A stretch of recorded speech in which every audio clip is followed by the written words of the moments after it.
Hey there, Adam here. Today I'm going to show you how you can add a media wiki to any website without messing with the rest of your already created website.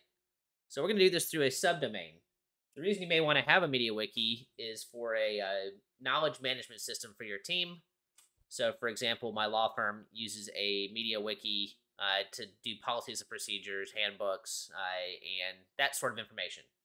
So first, you're going to go to your cPanel. If you don't know how to get to your cPanel, I guess search type it into search. It's going to be on your domain side. This sort of presumes that you have a basic idea of how to modify websites.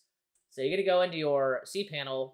You're then going to find wherever it says domains on your cPanel, and you're going to click on subdomains.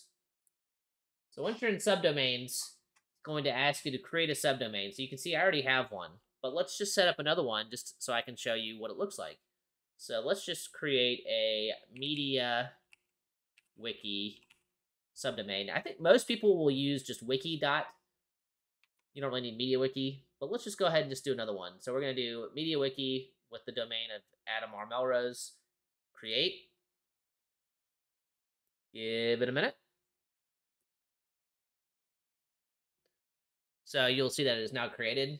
I make sure that you add SSL to your subdomain if you need it. I don't really care too much because it's just for internal use.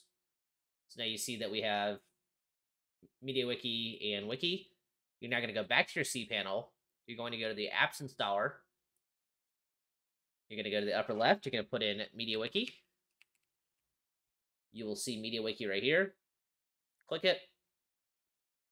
Now you'll have, click on the install. And then this is where you really don't want to screw this one up. So it's asking, where do you want to install it? So it's going to say choose domain. Click on your subdomain that you just created. You can change the email address for it. You can change the name of your wiki. Make sure that you capture your admin account information. And then you're going to hit install.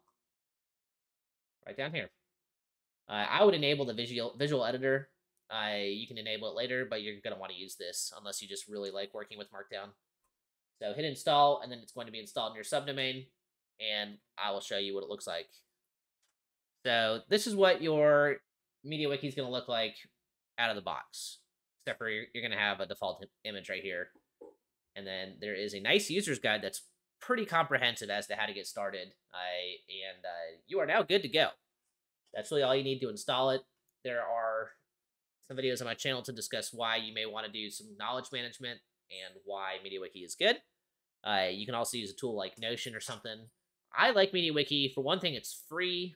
For another thing, it's your data. You control everything.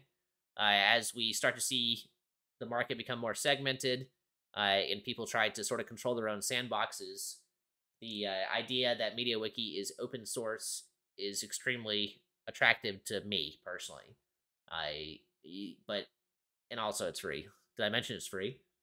So all you have to do is set up a subdomain and you've got it. You can tinker with it. And then, if you decide you really like it, then great. You can use it. Or if you tinker with it, decide it's not worth the effort, then also good. You didn't waste any money. All right. I hope this was useful. Thanks. Bye.